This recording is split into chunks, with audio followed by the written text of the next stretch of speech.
First responder. I am constantly worried about being exposed to this virus and potentially bringing it back to my home and my family. I'm going to continue going to work day in and day out and providing help to those that need it. We look out for the helpers because they look out for us. Thank you, first responders. Thank you, first responders. Thank you, first responders. Love you. Mwah. Be safe, look after yourself, and look after one another. Thanks. Learn how you can help first responders in your community by texting BRAVE to 24365. Peace Corps is a life-defining leadership experience. Volunteers live, learn, and work with a community overseas for 27 months. Peace Corps is a life-defining leadership experience. Volunteers live, learn, and work with a community overseas for 27 months, providing grassroots assistance. Peace Corps is special because volunteers get to work firsthand with community members.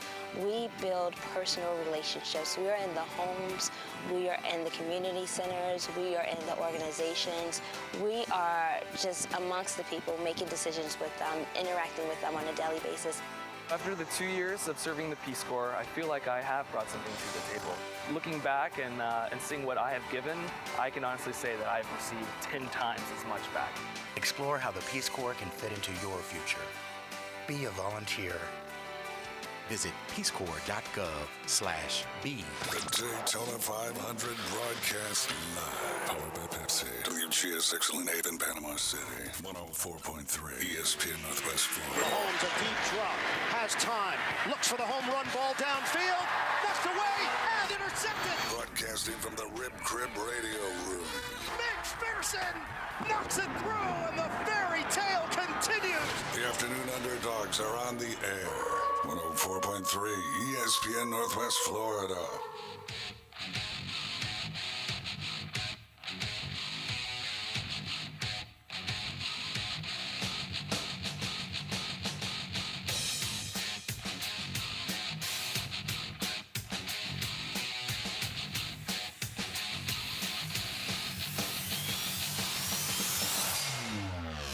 Welcome into the Rib Crib Radio Room. Thank you guys for listening today. I'm David Hayes along with Old School. Boss and Sam here shortly. Give us a call or text today, 850-215-6290. Old School, how was your weekend, my brother? It was good. Good. I'm just so thankful that I'm not a finished skier. I had something set up for the lead, but let's just dip right into that, man. I mean, if you're forewarning, yeah, let's just go ahead. I mean, it's the Olympics time, and this gentleman from Finland was a cross-country skier. I don't know exactly what particular event it was, but they were supposed to ski 50 miles. Yeah, 50 kilometers. 50 kilometers. A little different, yeah, but, okay. you know. So it was so cold and it was so difficult. The conditions were so tough that they shortened it to 30 kilometers. Yeah, is that and actually, you know, Old School, they did that earlier on in the Olympics, in this Beijing Olympics, just because of how frigid the temperatures were. Right. So this gentleman goes out and he just wears his normal skiing gear, but unfortunately, it did not offer protection in the most vital of areas, and how do I say this? The package got frozen. The package got frozen. UPS failed to deliver. Yes, that's exactly right. And the package arrived at the finish line frozen. And then it had to be warmed up. And he said warming up the package was very, very painful. But here's the crazy part. It's not the first time it's happened to the this guy. is the second time. Yeah, I'm like, did he not After the first time, are you like, all right, you know, that is a great sport. I really enjoy it. But if the temperature is like under 11 or, you know, if there's a negative by the temperature, then don't worry about me participating in that event. I mean, surely with all of technology and the new fabrics and all of the things that, you know, technology has allowed, there's not some new type of ski suit that a guy that a participant in this particular sport could wear to ensure, or some hand warmers appropriately placed. I just don't know. I mean, it's the first time in my life, and I've had a long life, I've never heard of a participant in the Olympics having their package frozen while they were competing. You could get a beanie made, and you can call it headgear. uh, I mean, there's so many things, like, I don't know, man. It was just too good. It was too funny. I was like, that is just. How about a scarf? And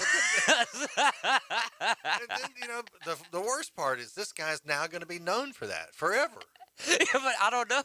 Is it forever? I mean, maybe I get what you're saying. His name's Remy Lindholm, right. and I get what you're saying, but then again, I have to disagree because it's the second time, Old School, and we didn't know about it the first time. So maybe by the third time is the charm. It probably didn't happen in the Olympics. That's true. One of the biggest sporting events of all time. That is true. So for now, and it's I'm sure it's gotten worldwide coverage on the World Wide Web. And so everywhere this guy goes, everybody's going to be wondering about the package. But anyway, bless his heart.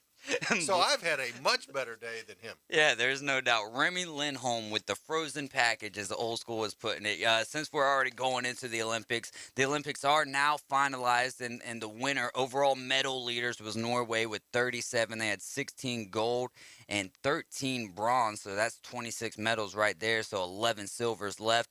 And number 2, Old School's favorite committee, the Russian Olympic Committee, with 32 medals. They had 12 silver and 14 bronze and 6 gold. Germany comes in third place with 27 medals, 12 of those gold, 10 silver, and 5 bronze medals. For the U.S., though, we had 8 gold medals, 1 shy of our record. More than the Russians. More than the Russians. We had 2 more than the Russians had. We did, Old School, absolutely. And we had 2 less in the silver department. So we had 10 silver medals and 7 bronze medals. We've got the least amount of bronze out of our gold and our silvers because third's the worst, but it's better than nothing. So the U.S. ended up with 25 total medals. That's 12 short of Norway, but not a bad Olympics. Apparently, the ratings were disastrous, is what I'm hearing from NBC. I don't know, man. I was tuned into the majority of the days. Well, the way that it works, David, here's how it works. Yeah. Okay, so if you're a media buyer and they've come to you with this Olympic package, they are guaranteeing you that X number of people will see this. Right. It's not about one person or a certain region. It's how many heads is going to get in there. In this particular demographic will see this. And if it doesn't produce that level of viewing, then there's all these make goods and all these other things that person that has the rights to that has to now make right for the advertiser, and it is not going to be a profitable situation for NBC. No, sir. It does not look like that. And the NFL Combine is now dealing with something. Could end up in a boycott. They definitely could see a boycott. 850-215-6290. We're on the radio, 104.3 FM. We're streaming live on Facebook, YouTube, Twitch, and normally with our TV partner, Blab TV. And you can get the Blab TV app on your Roku streaming device, on your Fire Stick. Also, be sure to like and share our Facebook page. Subscribe to our YouTube channel. Download the new app and register all at 104.3 ESPN Northwest Florida. Old School, I really can't remember if we had a Trivia Winner Friday, so I almost want to ask the same question, but I'm not positive. I've got a good one. I got a doozy for tomorrow. Maybe you guys can go ahead and get with your research, because this will definitely be the question for tomorrow is who are the 5 quarterbacks that led the Power 5 conferences? So 5 quarterbacks, 5 Power 5 conferences. Who were the passing leaders, touchdown-wise, from each conference? So that'll be a 5-part answer. I might just give away a gift per answer that we get. Some of them are really easy, though, so I mean, you really should be able to get all 5 of them. And if I'm telling you what the question is now, go do your research. All right, 850-215-6290. We'll run it again. Since the contest began in 1986, 7 players have won it multiple times. Larry Bird won the first 3 editions and is one of 2 3-time winners. Who is the other 3-time 3-point contest winner in All-Star history? So back to the NFL Combine. More than 150 prospects could boycott next week's NFL Scouting Combine. This is confirmed by The Athletic. The Combine has set up a COVID-19 bubble for this year's event, where players can only have a COVID-19 bubble, or where players can only have one medical staffer attend them and otherwise are confined to a hotel room outside of any combine activities. The NFL Players Association believes the combine needs serious modification or elimination. What do you think, in Old School? I mean, based on the way that things are moving in the proper direction, from accounts and all the different things, science is proving that maybe we went a little too far in trying to protect ourselves. So I don't know. We'll see. It still comes down to a matter: is it important enough to these young men to go out there and compete? If they were to boycott, could you see a situation or a layout happening where some of these guys might get punished by other GMs? And I don't mean actually punished. I mean they slide down the draft stock, not based on their talent, but because of their stance on whether or not. I got to be honest. If I'm an athlete, okay, and I've done these last 2-3 years, or 2 years, how you've wanted.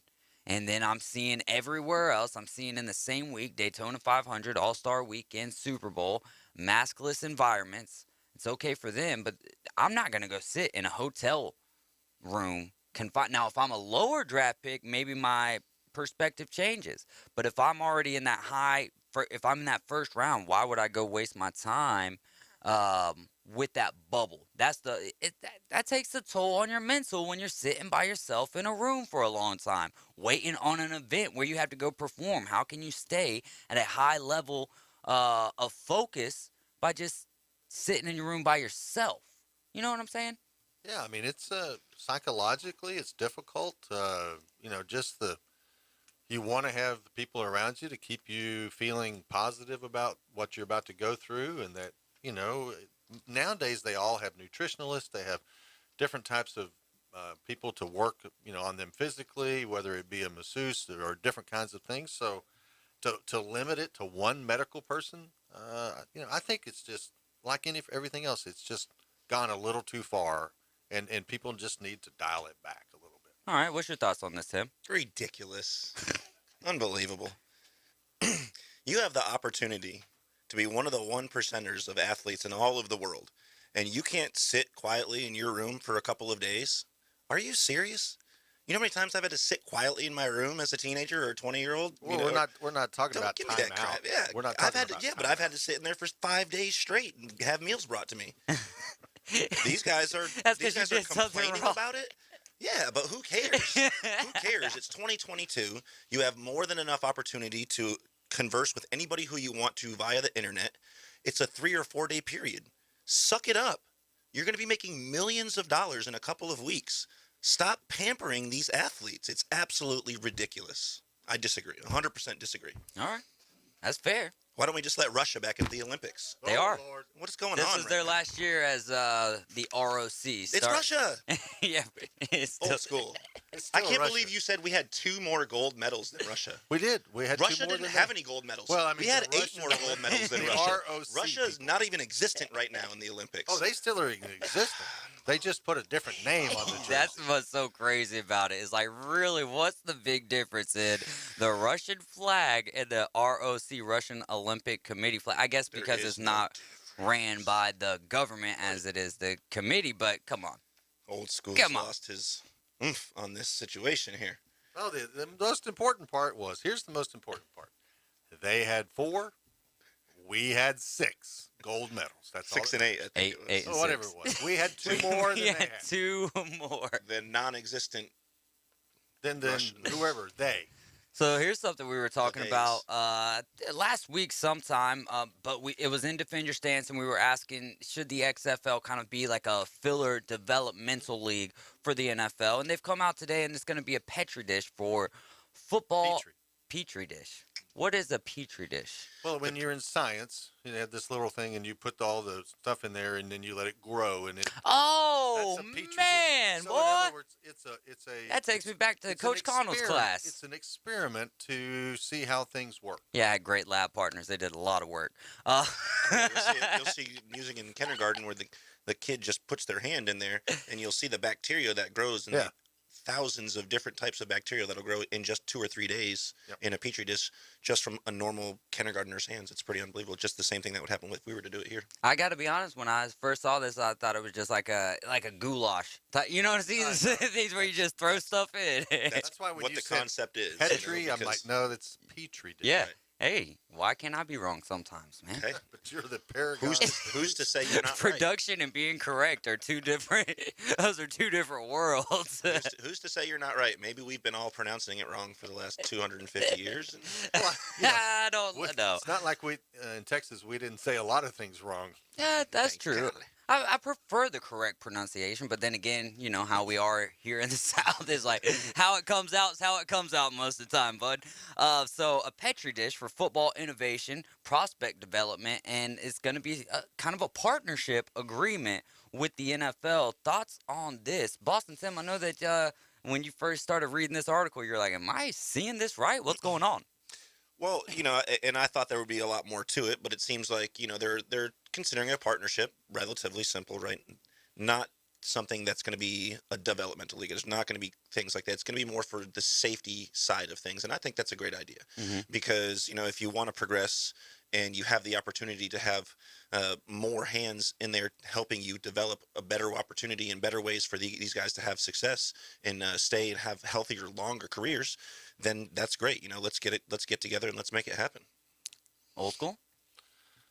Well, I mean, yeah, I think there's some positive that could come from this. I just think that, you know, that you just have to be. We're seeing it in baseball. You know, like last year we had the robotic umpires, and we had the starting and the you know, extra innings with somebody on third base. It's just an experiment. It's a way for somebody to try something to see it. Does it really make a difference? And, you know, for me, if that's how if the XFL decides that they're willing to bastardize their product for the learning ability for the NFL, that's their problem. Now, I wouldn't do it, but that's just me. Well, I think one of the differences here and why it's going to be with the XFL, not with the USFL, is because the USFL is going to be more along a mainstream football brand, and I don't mean that in the USFL brand, but just the brand of football is going to be very similar to what the XFL is going to have 4 downs, right? Okay, yeah, but it's still going to be football. It's still going to be football, but with a different imagination. Old school. Dave. It's a simple game. It is a simple game, but it's going to be you catch the ball. It's going to be something. Football. It is football school, but it's going to be with a different mindset, and they're not going to be able to use the same players, so that's one big difference right there. It's really going to be for different, maybe fixing overtime, different types of equipment, and then also for coaches to become and referees, officials to become prospects for the NFL at a later time, because you can only stay in the XFL so the coaches for so and the long. referees can move up, but the players can't be used. Well, who knows how? All right, so Ian Malone put a great comment on an article that he shared today and was Lynn like, Haven Ian. huh? Lynn Haven Ian. Yeah, big shout out to Ian Malone. He was like, well, what if eventually, you know, and eventually requires for the XFL to go longer than one actual season, right? But what if eventually you could have kids decide, like, do you want to make money now? And then which they're already making money in the NIL, in the NCAA, but you could have 2 different kind of roads for these guys to go, just like the G League and college basketball. I don't think that it would kill college football. College football is just too big of a thing, but it would give kids an outlet. But we're 5-7 years away from that even being a real possibility. That's why they got to use the Petri dish, old school. Come on. Agreed. Get back to science class, I like bro. the idea, Ian, but I'm with you, David. It's going to take a number of years Oh. before that's even. But sometimes And how long can they really last, though, man? Like, do we really think that they can get 2-3 years? I hope so. The only way that they're going to be able to do that is if they're teaming up with the NFL in some sort. Outside, because it's not, I don't even think it's going to be necessarily much of funding that is happening from the NFL to the XFL as much as it is just ideas and equipment and referees and coaches. Well, the key to this whole thing is, I mean, the NFL would not exist if it were not for the media rights, the television, the whatever that everybody has to pay to be able to watch the product. Right. So, that's really how it's going to come down to. The XFL has to put a product on the field that eyeballs want to watch. Just like what you said with the Olympics. Just like the Olympics. And that's just the way it is. And if they're able to do that, then it will succeed. If they are unable to do it, Vince McMahon's idea was to take wrestling and put it on a football field. It didn't work. So now the idea is, okay, let's see what the next experiment is. And sometimes, unfortunately, in these Petri dishes, experiments go wrong, and you have people come out with 3 heads and toads that don't look like a toad anymore from doing experiments. So we just have to make sure that the product, whatever we know as football, continues to be football, despite the use of a Petri dish. So with the Petri dish, back to, do you think that do you consider what you see with your own eyes football compared to what you saw back in the day? It's not the same. Ladies and gentlemen, case closed. You're listening to the Afternoon Underdogs on 104.3 ESPN Northwest Florida. We'll be right back with some more Back in My Days with Old School. My weather forecast overnight: scattered clouds, light winds, 55 to 62 for the low. You'll be in the low to mid-70s Tuesday and Wednesday.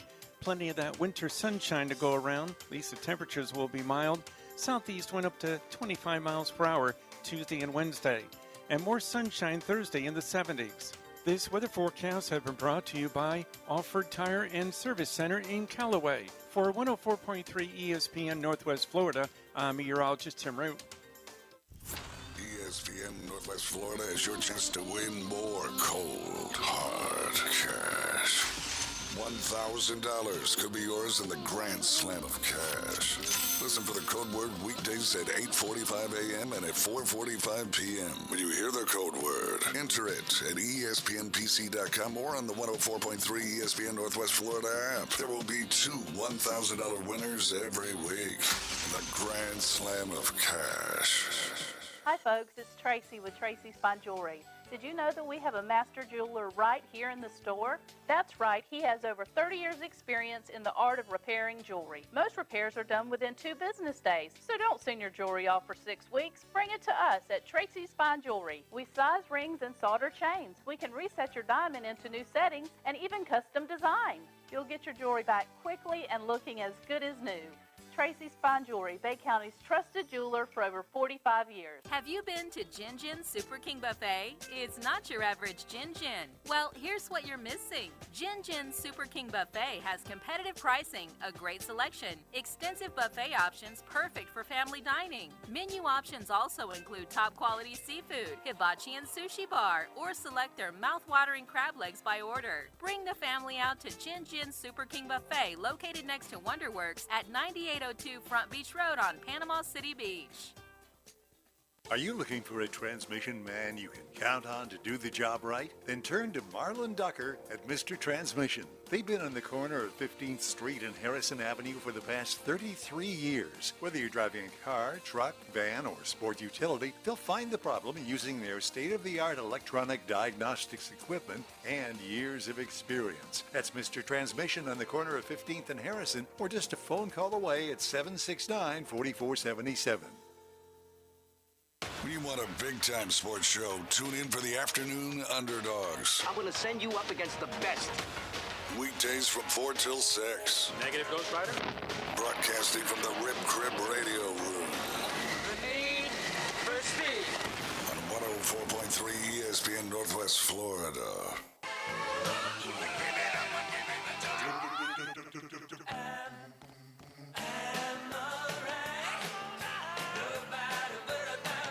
We are back. You're listening to the Afternoon Underdogs, 104.3 ESPN Northwest Florida in the beautiful Rib Crib Radio Room. And just want to bring some attention, some awareness to you guys for a cornhole tournament. It's a fundraising event for Noah Collins, who's a South Walton firefighter who is involved in an accident. He was helping someone on the side of the road, got clipped by a big F-250. He's in Atlanta trying to overcome his injuries right now.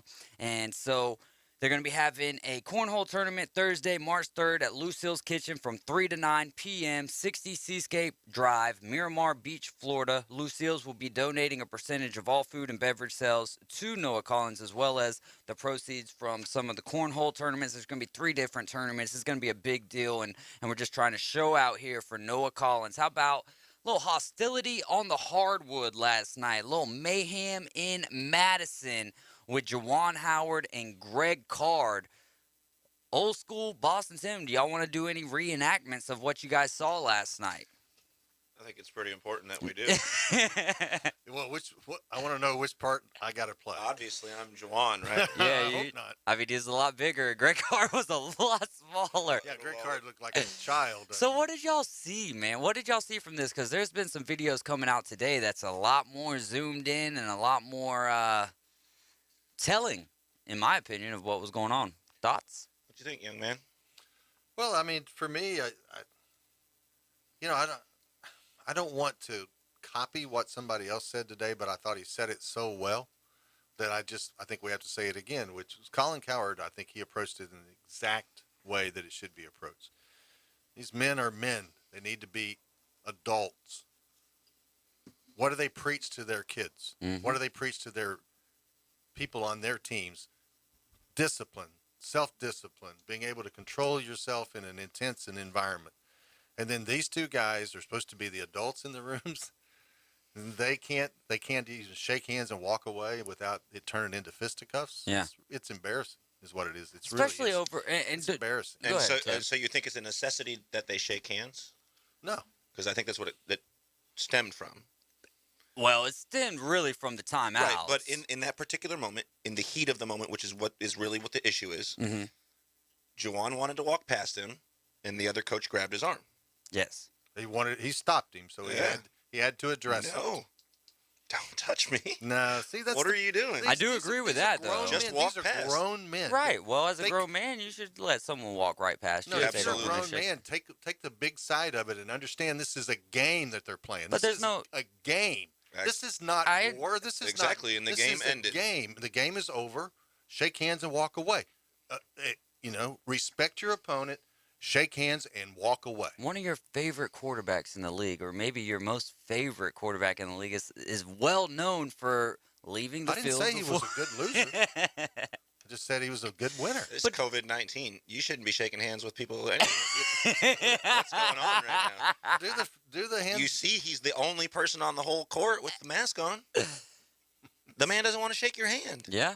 Well, that's okay. Walk by. Don't grab me. You don't even got to do that, though. In my opinion, if there's animosity going on going on the court at that point in time, especially over all right, Wisconsin's got a big lead. There's 15 seconds left. You're calling timeouts because you want to be a grown up. Okay, and so I wasn't physically watching the game while it was live, but I would have been pissed if I'm watching the game and a coach has got a 14-point lead, 10-point lead, whatever it may be, and your guy can't get past the press, so you want to call a timeout to get yourself past half court. So I don't know, man. And your excuse is to avoid embarrassment for your players, when you're winning. Don't you want your players to learn how it's really going to be? I mean, on, then there is the flip side of that, where there's going to be some times where those scores are tighter and they are going to have. But that's the difference. Is the game was out of hand. There was no coming back for either side at that point. I don't know, man. I get both sides, but the biggest thing comes back to being the bigger man is not putting your hands on anybody at all. Should have he shook hands? You can make the argument that, he should have shook his hand. I mean, I feel like Coach Ward initiated the initial physical confrontation. Coach Card, yeah. Card, excuse me. And he wanted the handshake, and it took a little bit of separation, but after a while, Jawan gave him the handshake. It just happened to not miss his hand. It caught the other coach's head. He made the attempt to shake a hand. No, I disagree. Now that part He is did the where right it gets. thing. No, he didn't do the right thing. Like, it's not the right thing. The I right need thing sound was bites. just for both of them just to walk. Right, we wouldn't be able to air those sound bites on today's show. But the right thing would have been for if Howard doesn't want to shake hands. Is it the bigger man move to shake a hand? Absolutely. You can't disagree that the bigger man move is to shake his hand. But because he doesn't, you create a situation that doesn't need to happen by you don't make someone shake your hand. You just don't do that. You know what I mean? So then, and especially, but then you got the other side. So he grabs his arm, and then you see Juwan Howard ball up Coach Card's, whatever it is that he's wearing, his shirt, Cardigan. All right, cardigan, all right? So balls that up. That's where Card should have just been like, okay, because Howard goes too far at that point. Card should have just backed up, but boom, it's just escalation after escalation after escalation. And that's what's the biggest man move of all things, is to de-escalate it to such an extent that it can't continue to go. So maybe, old school, sure. If Juwan Howard reacts differently and shakes his hand, but it's like, how are you going to make me want to shake your hand? You know what I'm saying? Like, if Card was the loser in this situation. I'm not saying that Card was right. Right. No, okay. I'm just saying both sides were wrong. Yeah. Agreed. Because the game is over. Yeah. Shake hands, act like an adult, shake hands, and walk away. Yeah. And then blast each other in the press conference if you want to. But the point is, if the play was going on in the field and in the court and something had happened, Juwan Howard and the other coach would have been saying, I need you to have discipline. I need you to be able to control yourself in a tense environment. But they can't do it themselves. Mm-hmm. And that's wrong. That's wrong. And if you're going to be the head coach of a major college basketball program, you better be able to control your temper and have some self-discipline. Otherwise, maybe you're in the wrong job. I'd like to agree with you, but I looked down the list of the most successful basketball players of all time, and I've seen one of those guys choke players, slam players, throw a chair across the whole entire court and still be one of the most successful basketball players. I didn't say that they weren't the most successful, Bobby Knight. But what I'm saying is, got it done. Well, he had a good record. Does he have everybody's? Does everybody think he was a model citizen and the kind of basketball coach that you would want your kids to play for? I don't think so. Yeah. The 2022 he's not a teacher, he's a coach, right? He's a teacher. Both. All right, we're going to get over here to Dr. Talton. 2022 NASCAR Cup Series season kicked off with the Great American Race, the Daytona 500. Just as expected, another fantastic race, and MRN had every jaw-dropping moment covered. Daytona, are you ready? All right, we're having a little internet issues, so we'll take a quick break, and we'll be right back. ESPN Northwest Florida. Auburn basketball returns to the Auburn Sports Network. Pops it for Walker. Up and jams it. Jabari for three. Bang! Oh, is he a player? That's basketball played at its very best. Wednesday, the Tigers host the Ole Miss Rebels. Cardwell with the two-hand hammer. Cambridge a three to tie it. Yes! Coverage begins at 7 Central on your home for the Auburn Sports Network. ESPN Northwest Florida. Here at Panama City Toyota, we love things that last. Of course, it starts with beautiful, reliable Toyota cars and trucks. It continues with every customer relationship, across generations and hundreds of thousands of miles. And now, we're proud to offer something you can count on year after year after year. A free lifetime warranty that covers your drivetrain and powertrain. If you shop with us, we'll be here for you. Because peace of mind should last throughout your entire journey. Golf Plus is your premier golf shop on the Gulf Coast. Not a big box or a chain store, but a local store with golf experts to serve you. An amazing array of demo and fitting products, plus a professional repair shop that can handle anything from a basic re-grip to a full set of re-shafts and everything in between. Golf Plus has locations in Dothan and Panama City Beach to serve you. Come see them today for all your golf needs. Located next to Firefly at the shops at Edgewater. Call 850-249-2726. Make Diego's Burrito Factory and Margarita Bar on Thomas Drive your live sports headquarters.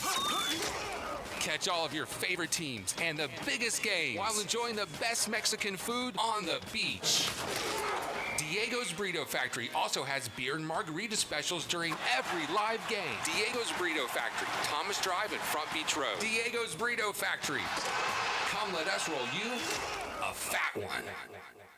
How would you like to work in an exciting and fun industry? Gold Standard Broadcasting, one of the top broadcasting companies in the Panama City market, is looking for a dynamic sales professional. You must have business-to-business sales experience and have a positive attitude. Send your resume along with the cover letter to espnpanamacity@gmail.com. That's espnpanamacity@gmail.com. We can't wait to meet you.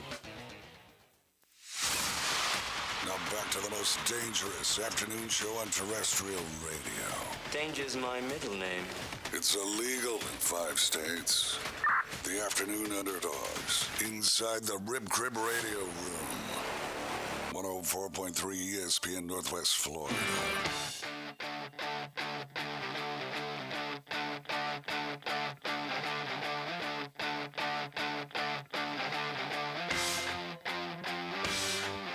You're riding with the Afternoon Underdogs on 104.3 ESPN Northwest Florida. We had the Daytona 500 for you yesterday, and this weekend we'll be in Fontana, California. Or is it Fontana, California, for the Wise Power 400. We've got Dr. Tom on the phone with us. Dr. Tom, how's it going? Hey, good, David. How are you? I am great. What did you think of the next-gen cars in their debut at Daytona? Well, I enjoyed watching the race overall. I think that next-gen car, they don't have all the bugs worked out of it. I mean, there were some mechanical parts failures. There were you saw some teams struggle with that center hub as opposed to they got rid of the 5 lug nut tire that we're all used to on our automobiles and went to a center lock hub just like the IndyCar does. And you saw several teams struggle with that. So there's going to be some fine tuning that they're going to have to do, but. The cars seem to work well together, and I also like the fact that, you could see a little bit of breakaway every once in a while, where a pack of 4 or 5 could break away from the great big long freight train. So that's better racing, in my opinion. 7, 2, and 1 are 3 numbers that stand out to you. You had in the top 10, 7 Fords, 2 Toyotas, and a Chevy. Does Ford have the best next-gen car, or is that just, one race and we've got a lot of results to go through? No, I think you hit it on the head, David. It appears that Ford's got a little bit of an advantage, whether that is aerodynamically or it's likely not from an engine horsepower standpoint. I tend to think it's probably more aerodynamics. And we've seen this before when they've made body changes and car changes. They have to fine-tune it to make the cars be more equally competitive. I mean, if you look back, Ford won both of the 150 qualifier races, and then and pretty much dominated yesterday, as you said, 7 cars in the top 10. So I think you'll hear the Chevy guys crying and the Toyota guys crying a little bit in the next few weeks. We'll have to see. Fontana, you mentioned they're going to Fontana, and that's a pretty fast place. That's a 2-mile track that's basically identical to Michigan, and it's basically a super speedway. And so it'll be interesting to see how that comes out next weekend. One of the things that I had to remind myself to ask you about today is, I know that we've got the team form, there's teams out there, but the guys who drive the same manufacturer who aren't on the same team, do they still kind of team up since they're driving for those guys? On the super speedways, they almost have to. And the reason is, as you could see, if they all would pit at one time, the Chevys would pit together, the Fords would pit together on different laps. Because otherwise, if you get broke away from the big pack and get outside of that slipstream, aerodynamically, you're never going to catch up again. You got to work at those super speedways. You got to work as a group to make things work. And boy, you saw more pushing yesterday than I've seen in quite a while, and at some pretty significant speed variable too. And you saw them sometimes, it looked like they were 5, 6, 7 miles an hour faster. When they would be pushing, and they'd go flying by the inside line or the outside line. This new car, I think there's still a learning curve, but I think it's going to prove out to be real good overall. Hey, Dr. Tom, this is old school. There was only 27 drivers that finished the race. Is that kind of the percentage? 27 out of, I think it was 40 that start. Is that kind of the normal percentage for a super speedway type race like Daytona? I'm glad you brought that up. I was just thinking that before you guys called. At last year's Daytona 500, you can correct me if I'm mistaken, but I think there were only 15 cars running at the end of the race. It's notorious on super speedways that they tear up a lot of equipment. We really never had the big one. We had that one ugly incident with Harrison Burton where he's upside down, and unfortunately he was, he walked away from it.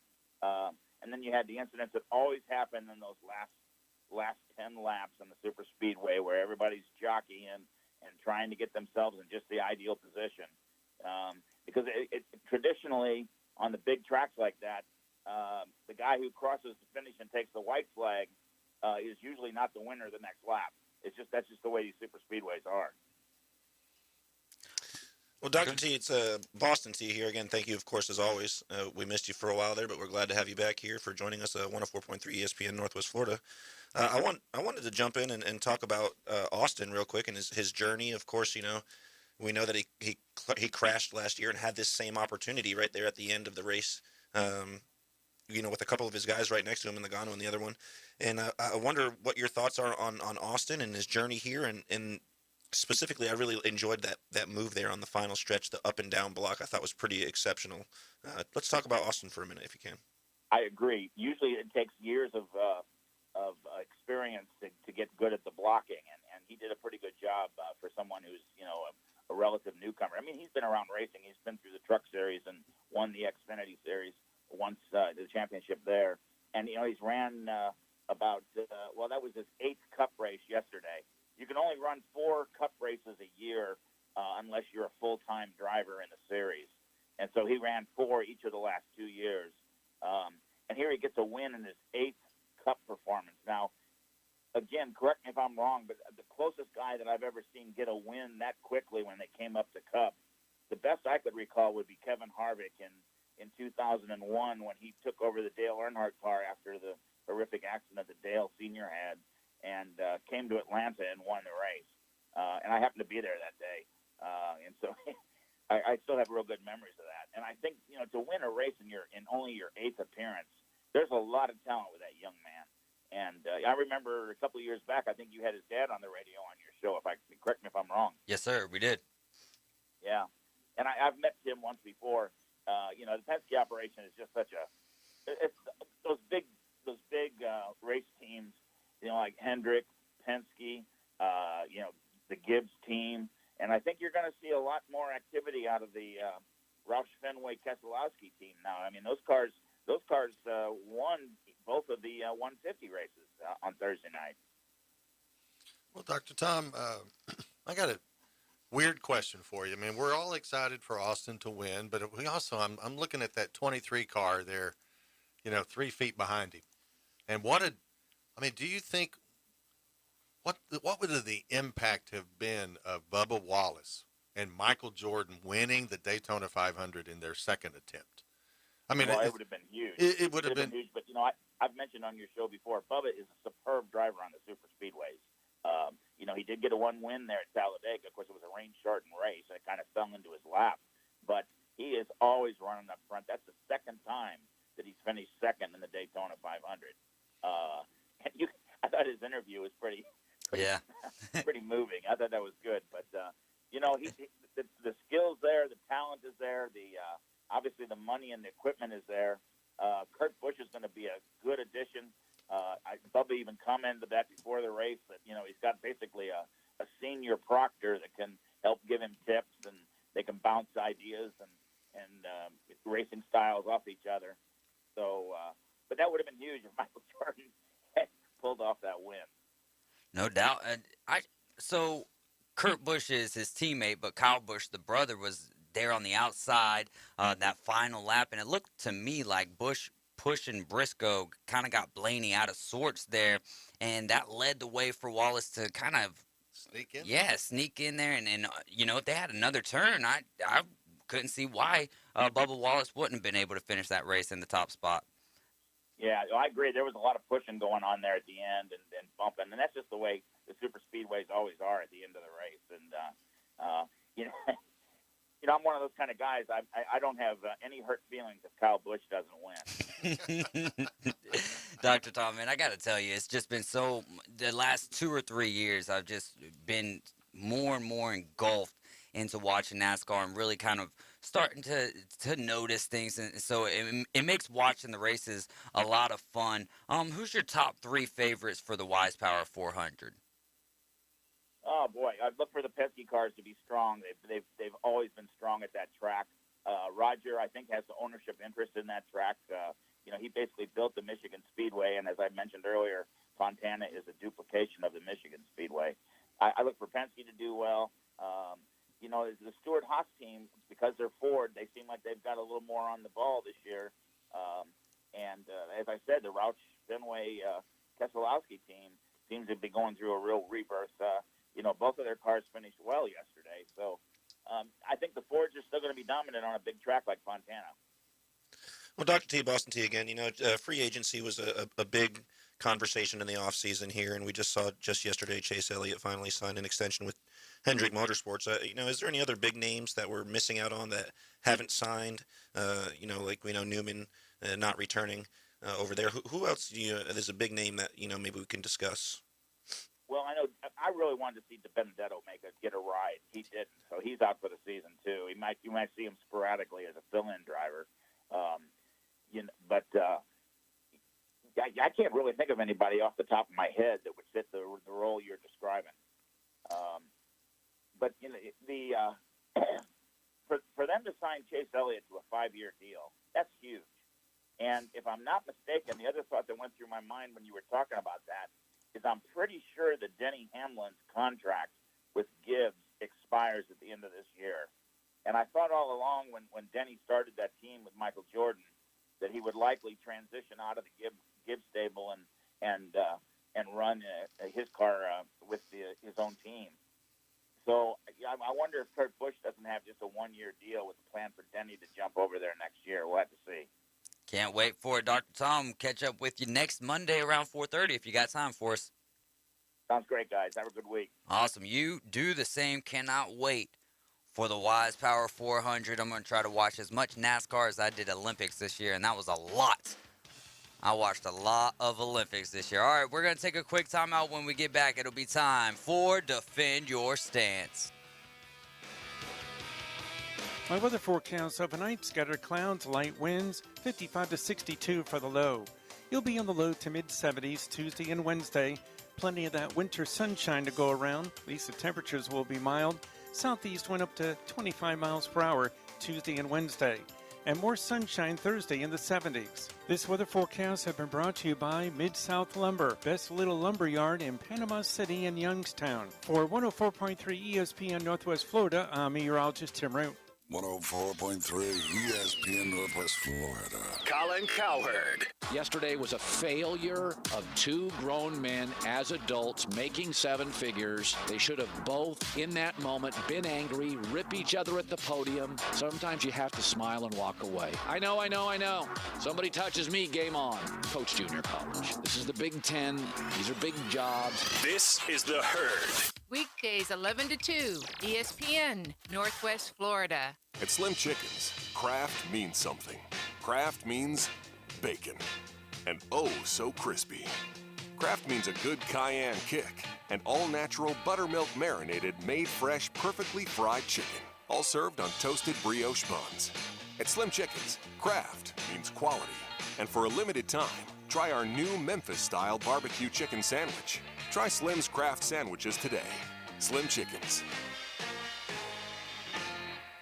If you're running an online business and you don't feel you're getting enough new customers every day, then I want you to claim a free copy of my new book right away. Inside this book, you'll find everything you need to get more new customers consistently using my proven and powerful E5 method. Hi, my name is Todd Brown, and for the past 2 decades, I've been showing entrepreneurs, from complete beginners to millionaire business owners, how to rapidly fill any business with new customers using a method called the E5 Customer Acquisition Protocol. I've just packaged it into a brand new book, and I'm going to send you a copy today absolutely free. I promise this book will forever end any struggles you have getting new customers to buy from you daily. But hurry, only a limited number of free copies are available. Text the keyword E5Method to 63566. Text E5Method to 63566. One more time, text the keyword E5Method to 63566. Damsel in Defense presents Defend Your Stance. Got an opinion? Time to defend it.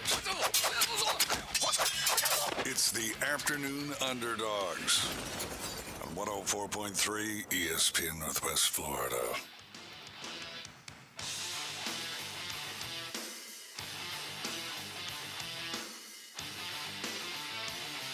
Hey, 850-215-6290. Give us a call. This is the Afternoon Underdogs, and we are going to be defending our stance. Brought to you by Emerald Coast Damsel, Independent Damsel Pro. For Damsel in Defense this weekend, they're going to be at Laketown Wharf. I pity the fool who doesn't use our tool. Where does he actually, how do they fix the dunk contest? We'll be talking about that next segment.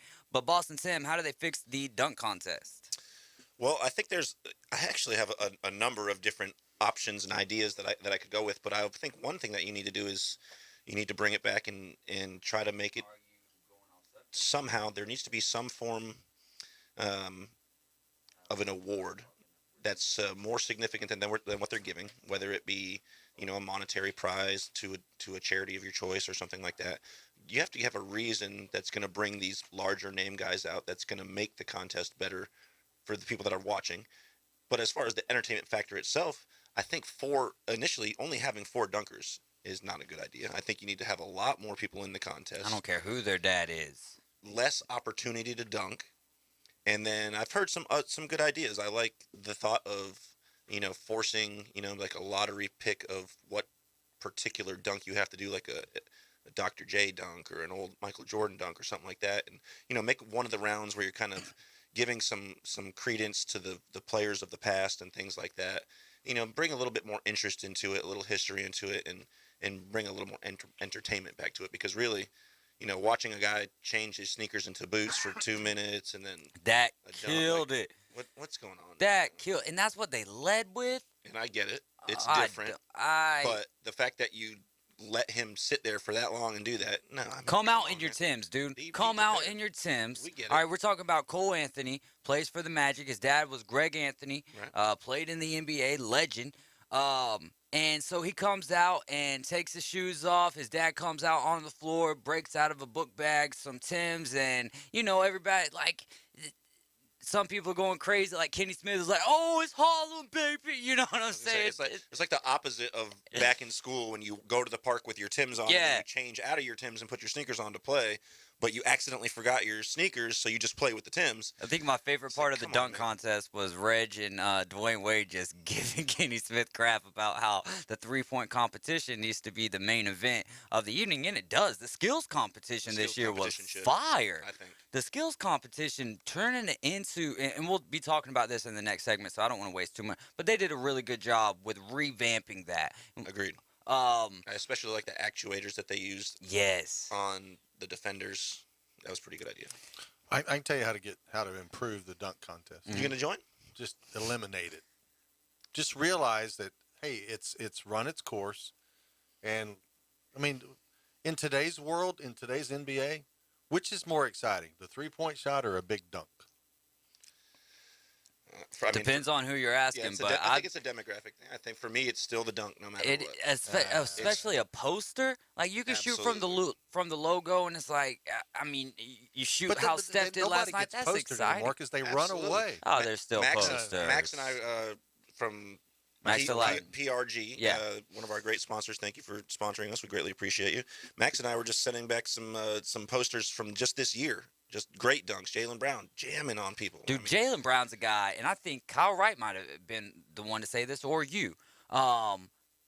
That would be a guy that would be fun to see in the dunk contest. Yeah, that's what we were saying last Tuesday. Absolutely. Okay, so that's what it was. Yeah, right. That would be a great guy to see in the dunk contest. I mean, we never got to see LeBron. We'll never get to see LeBron. Zion probably can't even dunk right now. Right. Who is there that's really like magnetic? You know what I'm saying? Because you can have maybe one or two guys in there, but the hype was all over Jalen Green, right? What did Jalen Green do? Like Obi Toppin was fine. Like he did a good job. He had creativity. He had hard dunks. My thing though is you get two attempts. If you drop the ball, you drop the ball. Yeah. That's not my problem, man. Like we can't be. Oh, he didn't complete a dunk. Nah, man. You're wasting all of our time. Like all of these other competitions happen at such a clip, and it was just boom, boom, boom, and then you get to the dunk contest, and it's like, wait for it. Still not legendary. Yep. And it's unfortunate, like as you said, like there are guys out there that can put the ball in the hoop. They bang. You know what I mean? They're bangers. And they just not stepping up to the plate and doing it, And it's obviously not something that you can force, but it's something that you should want to do. You should have that pride, the desire to want to be a participant in that. And unfortunately, for whatever reason, they don't have that. What if you... All right, so here's something you could do. They do it in the game. I mean, like the dunk that Ja had in the game. Ja Morant needs to be in the dunk that's contest. Who should be in it for sure. He would have won it. He would have won it going away. I mean, but he still needs to be in it.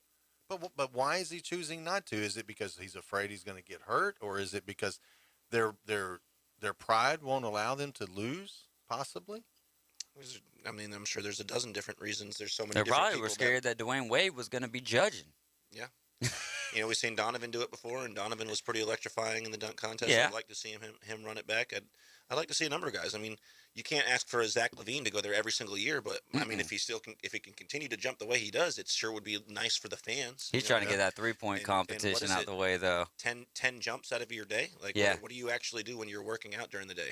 Thousands of those? So how cool would – and I don't know how creative Karl Anthony Towns is with his dunks, but – I mean, how cool would it be to have a guy who wins in the 3-point competition and wins in the dunk? So here's something that you could do. You could take how they did the team aspect for the skills competition. Make that one the main event. Start with a dunk competition. Up the teams in the skills competition, if you could, maybe to 4. All right? So you go 4. 3-point shooters can come from wherever, but your 4 main dudes in the skills competition, be it Giannis or whoever, those are your 4 dunkers. You know what I'm saying? So it could tie in. I don't know, man. It would be fun seeing these guys kind of compete in 2 events, especially the larger name stars. I can certainly see there being an expansion of the skills portion of it, though. Anytime that you can add extra players into it and it not being an individual competition in a sport that's not an individual sport, it's certainly going to draw more attention, I think. And it's going to bring the players together more. They're going to want to come play together more, especially if you can do it like a draft. Like the Giannis's had the 3 brothers. If you could have, just like they picked the All-Star game, you pick 3 or 4 players and do the whole competition that way, I think that would be interesting. Yeah, it could definitely be interesting for sure. Juwan Howard fired or suspended, and what would happen with Greg Card at that same token? Old school. Fired or suspended? Suspended. What about Greg Card? Anything with him? Suspended. Same amount of time or? Yeah. Same amount of time? All right. Same amount. Boston Sam, what are you thinking? I disagree. I think, what amount of the time? You say the same amount of time. What amount of time would that be for you? I don't think that Juwan Howard needs to be suspended for the remainder of the year. I think it's for the remainder of this conference season.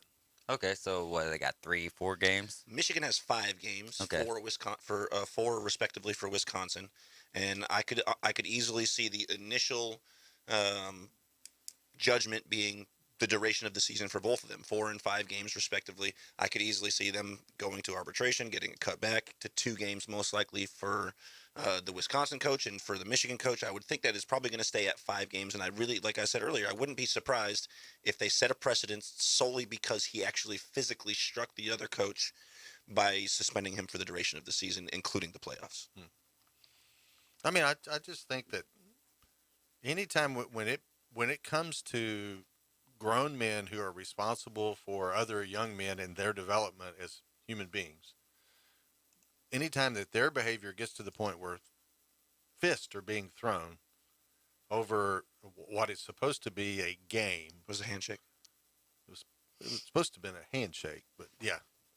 But head handshake. It has to be substantial enough to where the guys learn their lesson. Agreed.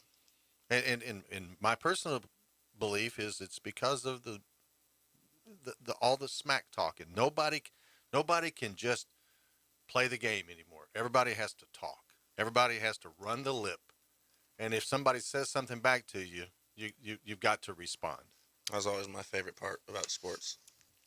I The might not have been talking might not have been the best physical athlete on the field, but I was mentally the best athlete on the field. Just got to walk away, man. I was prepared. Well, my thing in the differences here, not necessarily on what happened on that night, but this isn't the first time for Juwan Howard, and I can't confirm or deny that anything's happened with Greg Carr before either. So, but I know that Juwan Howard, I believe it was last year, got into it, and there was no physical altercation, just verbally.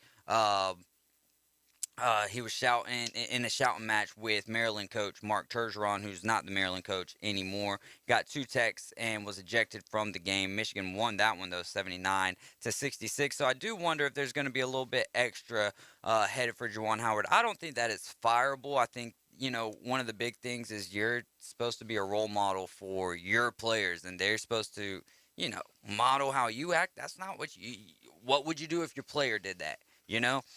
So the level of sensitivity in our culture nowadays, he might be fired. I'm telling you. I think there's a chance. I'm saying I don't think that is that he should be fired for it. But then again, with all that's going on with Michigan, not only that, they're just not having a great year, and it's a lot easier to get fired when you're not having a great year compared to if you're on fire. You're not going to get fired if you're on fire. We're going to take a short time out. When we get back, we'll have the top 5 at 5.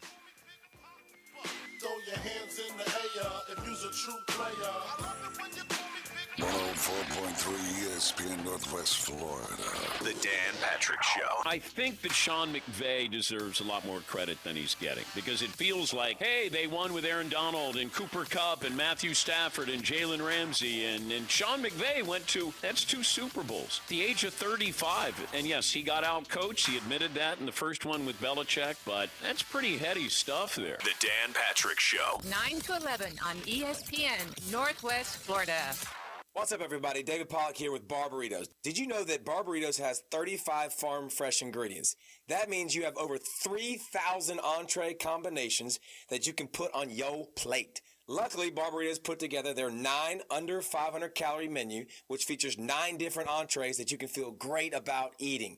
Try the ground turkey salad with double protein, the mini chicken burrito, or my personal favorite Friday meal, fish tacos with guacamole. It's a winning play with Bar Burritos. Mid-South Lumber has new owners. Stop in and visit Ann and Dave. They're on site every day to make you a priority. They're not the typical big box store, and customer service is their #1 priority. Locally owned and operated for over 40 years. Transform your home with James Hardy Siding. Durability, fire resistant, sustainability. James Hardy Color Plus is virtually maintenance free and comes with a 30-year warranty. Mid-South Lumber, the biggest little lumber yard in Panama City. I'm Matt Glover with Aero Pest Service, and we are your family-owned and operated pest control company in Bay County since 1977. With the cooler season upon us, now is the time to be attacking those unsightly weeds that have been taking over your lawn all season long. We can design a specific program to help your lawn become and look its very best. Give us a call today at Aero Pest Service, 850-874-1900.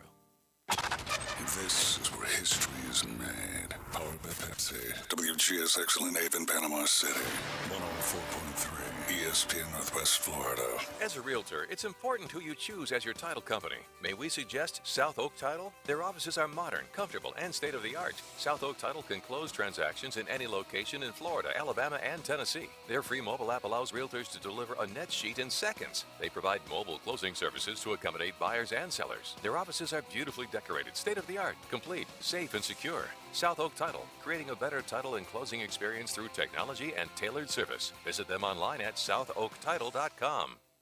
He's got a wife, a family, a dog, and many other responsibilities. But for 2 hours a day, he shreds that baggage for what he really loves, sports. Boston Tim is part of the Afternoon Underdogs from the Rib Crib Radio Room, ESPN Northwest Florida.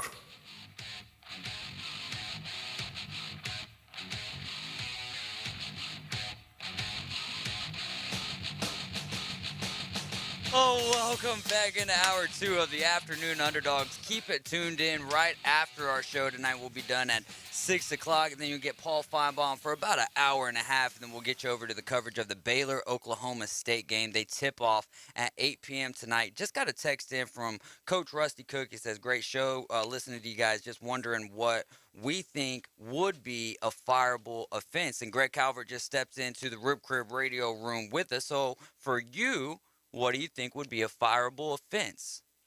I think that is borderline what he did yesterday. I mean, it could be. It depends on how they come out, what kind of rulings they come out with. But, I mean, are they going to set an example? Have they been wanting to pass? I mean, I can't imagine it because I think he's done a pretty good job with Michigan. But if there was something that they wanted to let him go over and this happened. So, my opinion or my perspective on this, and the reason why I would say I don't think that it's fireable is because it was a two-way street. You know what I'm saying?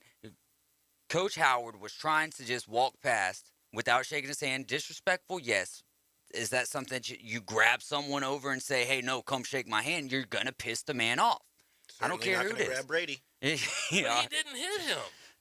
What do you... He hit the okay because at that where was it aimed at? You know what I'm saying? It was that's where I don't find it fireable. Or did he just hold his hand up and that guy walked into it? It was I think he was trying to shake somebody's hand. According to Boston that guy Tim. happened to be the only other person that was 6'9" in the particular crowd. So that's for me. It was because it's a two-way street. That's where I would say not necessarily. Now, I mean, if it was a punch or if he just slapped him, just like walking by and no handshake, and he's like, you know what, I'll remember this, but you'll remember this, and a slap, boom, he's gone by far. Yeah. So what are you thinking, Boston Sim? I agree, but I think it also comes down to the level of competition. You know what I mean? If you're in a middle school coach or you're a high school coach, you're coaching kids that are adolescents. It's 100% a fireable offense, no matter what. I think at the collegiate level, like you said, if you come out and just attack somebody, it's fireable. If it's a two-way street and things happen, it's the frustration levels. Both have built up on both sides. One guy grabs another guy, another person reacts. It's a different story. I think there's more that goes into that. But if it's just like you said, a blatant attack, it's absolutely fireable. That wasn't a blatant attack? No. That was a response. The response at time, how much time can you lag in between the response, the action and the response? Depends. Because, I mean, that was a few minutes before, a few seconds before. It was within 6 or 7 seconds. I mean, it reminded me of melee. It could have turned into a real ugly situation. I think it was a real ugly situation. It got regardless. Ugly. It could have been worse. Yeah, what did the players do after it started happening? The same thing. They started fighting. Exactly. And why? Because they went to defend their coach, and then the other team went to defend their coach, and then my point is that there is the example of what I'm talking about. You have to put yourself above. Exactly. You have to take the higher road. You have to say, yes, I wanted to go after the guy, but I knew I couldn't do it. And he didn't say that after the game. And he didn't say that after the game. He never said that what he did was wrong. He never apologized. He just said, this is why I did it. And in my mind, he was trying to defend his response. And the point is, at what point does somebody say, I have to be better than what everybody else is? In my position as the head coach of a major college basketball tournament, when is somebody going to say, I know I have to be better than this? Let's get over the phone line. Let's find out what Nick thinks. He's got a couple of thoughts on the Howard situation. What you got, Nick? So, big Michigan fan, first and foremost, so maybe a little biased. Definitely, was not the right move to make. But watch the video again. If you'll notice moments right before he swings at the assistant coach, notice that assistant coach has put his hands on Michigan players and makes a comment directed right at one of the Michigan players. that's when Juwan Howard come over the top. There you go. I mean, well, we haven't heard what that. We don't know what was said. There's a bunch of different videos that have came out today giving you different angles. But we haven't heard what was said, and nobody has come out and said. I'll remember this But still, is you what. don't strike. And that's what I was saying earlier is that. And Nick, thanks for the call, buddy. Greg came with the initial contact, but that might not have been the most severe thing that happened in that confrontation. Right. You know, a lot of things that can be said by another person can absolutely cause physical altercation. But still, he struck him. Absolutely. You don't strike do first, that. strike fast. You don't. Well, I mean, there's no way John Creasy. Strike first, strike fast, be the first guy in court. That's what that is, Tim. There's no way John Creasy would tell you not to strike first, strike fast. I had to look on the TV guide to make you sure want I to beat wasn't. the Karate Kid or not? I had to look on the TV guide to make sure I wasn't watching Impact Promotions there. I mean, it's one thing if you're in the octagon, yeah, but we're not. We're not in the octagon. We're reaching out to Juwan's agent as we speak, actually, in attempts to sign him for a one-fight contract. He's going to be suspended anyway. You can't defend it. It was wrong, and he's got to be suspended. I definitely agree with the suspension. I think he's suspended for the rest of the year at the least. That's my opinion. And what's your opinion? I agree with that, but I don't think he was wrong in what he did. You can defend yourself. You can't. You have to deal. You have to deal with the repercussions, even if it's losing your job. What about Coach Card? What about him? Does he deserve to be suspended? In my eyes, no. Well, wait. Hang on a minute. Why do you have to defend yourself? Here we go. Why can't you just backtrack? Why can't you He's just an say ex-MMA fighter? That's why. No. The whole point is, I mean, this guy is half the size of Juwan Howard, right? He's no physical threat to Juwan. Right? He might bruise his knees. No, maybe. I mean, but the whole point is, like all he did was just put his hand right there and say, "Hey, hang on a minute, I want to talk to you." It wasn't like he struck him and he was defending himself. There's a big difference between defending yourself and being annoyed, Tim. Exactly. I disagree. Exactly. There's no difference. Just because there's a size difference. There's no difference between being annoyed and being defended and having to defend yourself. Well, you don't know if he was just annoyed or if he was defending himself. That's your opinion. Well, if Nick, our caller, was right, and he may have been defending one of his players, like I was saying earlier. Absolutely. If that's the case, that's different. But that's not what started it. What started it was whenever Coach Card went to try to talk to him, and he didn't want to talk to him. And instead of just letting him go on by, which I would think would have been the right thing to do, he stopped him. But still, he did not strike him. All he did was, I don't know where is it where you're having to defend yourself when somebody puts their hand on your chest and says, "Hey, hang on a minute." Well, but he grabbed his arm also. Let's go back. There was a separation between them, and strike first, strike fast. Go back to what happened. He called a timeout. Right? Yeah. And he felt like Juwan didn't understand why he called that time. You know, if Juwan was upset about him calling that timeout, why was he pressing? The game was over. Why are you pressing to keep him from getting the ball up court? So he calls a timeout and gets the 10 seconds. He played the same defense from 6 minutes left in the game. He was playing just a stop 5. It. You're beat. Stop it. And I may get struck by lightning here, but I agree with old school. I do like that point though, Greg, because I made the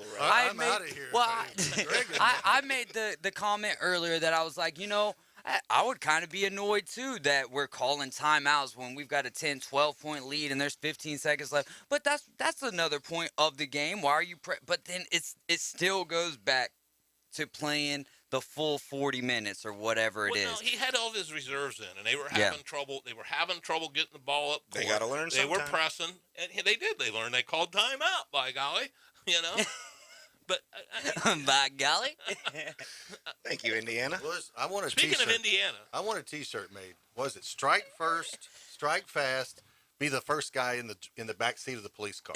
That's what I want to do. I'm going to have that on a shirt. I'm going to give that to you. Ironically, how much you love shirts. Please. Hey, was that game in Michigan? No, it was in Madison. I was going to say, ironically, it's kind of like the melee at the Palace. Yeah. I mean, oh man. It could have it could have got all the fans involved, all those young college kids. Which I think that it's kind of crazy that you're saying that, because if you think about it, an NCAA stadium compared to an NBA stadium is a lot. it's a lot smaller, right? The NCAA stadium Right, is. yes. So is malice even a strong enough adjective for what would be going on if you start? Because then think about this, and I don't know what the crowd split was like, but I would have to imagine that it was a large amount of Wisconsin fans, not a lot of, right? So then you're talking about, you got to get, and that's another thing, you got to get those guys off the floor. You know what I'm saying? Right, because you had a lot of those Michigan players, like same way you go to the Auburn and Arkansas game. Protect these players, man. And if it's just so much to unpack, because that's another thing is like it wasn't a direct swing. Like I'm sure that Juwan Howard didn't even really know he was hit, but you got to control yourself though. Self-control is huge as being the leader of these guys. That's why it's so tough. Fireballs, he definitely got to get suspended. I wouldn't even be mad if he was suspended throughout the tournament. Couldn't come back till next year. Do you think that will come from the school or the NCAA? Neither. I think it'll come from the Big Ten. Oh, from the conference. Right. That's yeah. It should come from the school. It should, but it's. I mean, it should be the president of the university or whoever's the. Well, Michigan and the Big Ten condemned the altercations. I know they condemned it. They called immediately. Yeah. They were on the phone. Yeah. Right after it was over, they were on the phone to the Wisconsin chancellor and AD saying, "Look, we're sorry." So they already know he was wrong. They know who's at fault. Yeah. Well, that's right. There's no doubt on. It's just really the question is fired or suspended. That's where the whole blow up is coming from right now. There's additional player repercussions we haven't even discussed either, right? Yeah. We know at least 4 players threw punches there. So what are They going to were happen? taught to, What are the? I mean, I sure hope so. If you were taught not to throw a punch in an altercation, I would hate to be you growing up. Goodness, strike first, strike fast, Greg. Come on. Turn the other cheek. Turn the other cheek. I'm too old for physicality right now. Greg, we can see that. what did you see from the Daytona 500 yesterday? Okay, I saw Tony Stewart from Columbus, Indiana, in the. I thought he did great. I like him as a commentator, but I wanted to ask Dr. Tom, like, is there any? I don't want to say collusion is not the right word, but he owns a team and he's commentating. I guess that's not really they problematic. They had Mike Wallace doing it for Yeah, years. And that's he true. did too, so. That's true. Hey, I'm kind of new to this whole watching NASCAR once a month or so. So then they had Cindric won it. His dad went to high school where I went to high school. Old So, Timmy. I mean, Well, who didn't go to high school there? Yeah, no doubt. I mean, no doubt. only the good people did don't go to school. So, but as far as the race goes, I listened to your with Dr. Tom a few minutes ago, and I agree with a lot of what he said. It was an interesting race to watch. It was fun, and the way they could break away. That was really I do like that versus all of them being packed the whole time, because you could see. I mean, when Kyle Busch would be pushing Bubba Wallace, like, and they would ram up and get like, whoa, you just made a pretty big move. But it was so crazy because then like 5 seconds later, you got a line of Fords just making a run right past Wallace and Busch. Yeah, and then when Cindric did that block at the end, on Stenhouse, was it or That's no? Was it awesome. I think it was Blaney. Ryan Blaney. Yeah. That was kind of. Aren't they on the same team? That's what I was gonna say. Well, see this is what I was mentioning earlier, though. They're on what the it really same team was. until the last. But lap. this is That's true too. That's true too. But what I saw And was plus, Kyle. when your dad's president of Penske Motor Racing, you don't have to worry about getting. Yeah, And happy. he was, and like we said earlier, he I'm was in sorry. second Oh, no, you're place. good, He was you're in good. second place in this exact same spot last year and had the opportunity to take over, and 3 Yeah. guys crashed. I think really So what I want that win. what kind of helped not only Bubba Wallace but Austin Cindric as well was that push from Kyle Busch on Chase Briscoe, and that kind of got Blaney just man. I thought we were going to get another one. I was like, oh, daggum, we're going to be watching NASCAR overtime all night long. How about Michael Jordan though, headed straight from Daytona to Cleveland for the All-Star game? I mean, absolutely perfect timing. He literally had to have left. It was 6:48 when the race ended. He would have had to have left, gone directly to the airport, private jet all the way over there. He was and he made borrowed it, my jet. Yeah, he made it just in time to be the very last player announced at the ceremony. I thought that was perfect. The best part is the airport's directly across the street from the racetrack, so you literally just walk across over there. Yeah. I've Wow. done that before. Oh, you've went straight from Daytona? To the plane. Oh, You but can not watch to the Cleveland planes, for but the not All-Star during- game. No, I went from Atlanta to Daytona, back to Atlanta. Oh, all that's in the pretty same cool. day. That's pretty cool. You can watch the planes land during the race from the inside the racetrack. That, But seemed like a waste of a ticket. Then There's a lot you got to take in when you're at Daytona. That's true. They got speed boat races on the infield and stuff. It's Has crazy. anybody ever fished in that little pond up there? I haven't, but I've been right on top of it. I think I'm gonna try to sneak a fishing pole. You know, like I got one of them small ugly sticks you could just throw in a backpack or something like that. Keep the hook off of it, and then get all the way down to the infield. Now, that would be the waste of the race. No, because you can fish and watch at the same time, man. All you gotta do is just work that worm, work that worm. We're gonna take a quick time out. You're listening to the Afternoon Underdogs on 104.3 ESPN Northwest Florida. We're gonna be right back. My weather forecast overnight: scattered clouds, light winds, 55 to 62 for the low.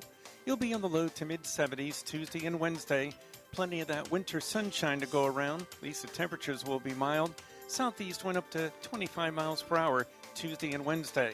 And more sunshine Thursday in the 70s. This weather forecast has been brought to you by Offord Tire and Service Center in Callaway. For 104.3 ESPN Northwest Florida, I'm meteorologist Tim Root. ESPN Northwest Florida. You know, somebody calls in and wants to know about their team, and I can't get mad because that's what we care about. This is a sports show, and I'm balancing it because I know people want escapes. They have to have them from what's up and down the dial, and I hope we can provide a little bit of everything here. But yeah, I mean, it's perfectly normal to want to talk about college football. The leader in sports radio is 104.3 ESPN Northwest Florida. Hi, this is Coach James Hale, here to tell you about the best car wash on the beach. Blue Sky Express Car Wash.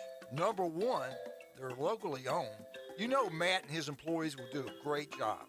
Number two, Blue Sky Car Wash recycles their water. Number three, they have the latest technology available. It does an incredible job on your vehicle. Blue Sky Express Car Wash on Back Beach Road is right near Home Depot. Tell them Coach Hill sent you. Ben and Deb Collins, owners of Bay Guns and Gear, have been in business since 2010, offering new firearms and accessories with a huge selection available for your hunting needs and personal defense. Turn to Bay Guns and Gear. They have the weapon for you. Discount pricing. And if you can't find what you're looking for, they'll special order it for you. Bay Guns and Gear, across from Grease Pro at 3115 Highway 77. Visit their website, baygunsandgear.com. Coram Steak and Egg, home of the world-famous Heavenly Hash, has been family-owned and operated since 1986. Open daily 6 a.m. to 10 p.m. Coram Steak and Egg prides itself in offering fresh, never-frozen favorites at family-friendly prices. Come in and check out our daily lunch and dinner specials. Coram Steak and Egg at 804 South Tyndall Parkway, where you never leave hungry. Also available on DoorDash and Grubhub. When the sun sets on the Emerald Coast, the freaks come out and play. David Hayes. Old school. Very exciting. And Boston Tim. Good information. Live and local inside the Rib Crib Radio Room. The Afternoon Underdogs on ESPN Northwest Florida.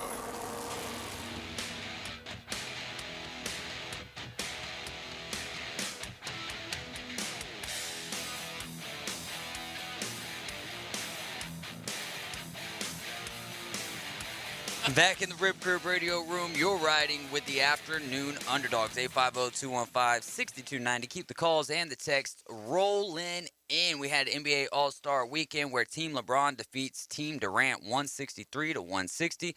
LeBron hit the game-winning shot with a little fadeaway, kind of a tribute to Mike. In fact, there was,